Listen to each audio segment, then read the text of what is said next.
Radhe Radhe friends. Radha Krishna के आने वाले एपिसोड में आप देख रहे हैं। लेकिन फ्रेंड्स, अगर अभी तक आपने चैनल को सब्सक्राइब नहीं किया तो चैनल को सब्सक्राइब कर लीजिएगा। वीडियो अच्छा लगे तो वीडियो को लाइक कर लीजिएगा। तो फ्रेंड्स, जैसे कि आपने देखा, भीष्म पितामह जो है पांडवों से मिलने आते हैं और अर्जुन जो है उनके पास आकर मिलते हैं। और भीष्म पितामह कहते हैं कि तो तुम्हें जाने से पहले मैं कुछ कठोर बातें तुम्हें बताने आया हूँ। और कठोर सत्य है।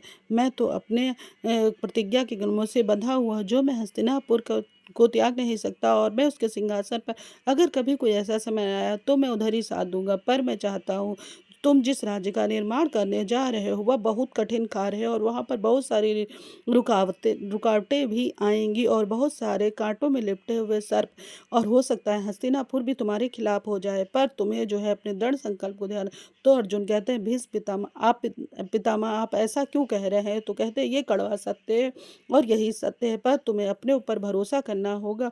और ऐसे बहुत से मित्र भी आएंगे, पर तुम्हें इस बात का हमेशा ही ध्यान रखना होगा, और तभी तुम दृढ़ संकल्प रहकर यह सब कार्य को पूर्ण कर सकते हो। अर्जुन जो है अपने भीष्म पितामह की सारी बातें बहुत ध्यानपूर्वक सुन रहे हैं, क्योंकि जो वो बातें समझा रहे हैं वो बहुत दृढ़ संकल्प के साथ समझा रहे हैं और बहुत विश्वास के साथ समझा रहे हैं। अर्जुन भी उनकी सारी बातों को बहुत मन से सुन रहे हैं और बहुत अच्छे से समझ रहे हैं।